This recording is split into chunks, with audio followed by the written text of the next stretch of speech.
Good morning, champions. This is Professor Aswin from Government College of Technology. I am having my technical champion Selvakannan along with me. So, இன்னைக்கு என்ன பார்க்க போறோம்? Material சயின்ஸ்ல phase transformation தான் என்னன்னு பார்க்க போறோம். நம்ம ஃபேஸ் ட்ரான்ஸ்ஃபர்மேஷன்ல லிவர் ரூல் பார்க்கலாம்.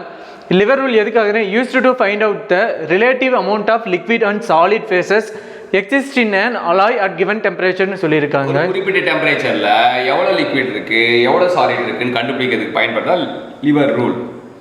ஸோ லிவர் ரூலை பத்தி சொல்லுங்க.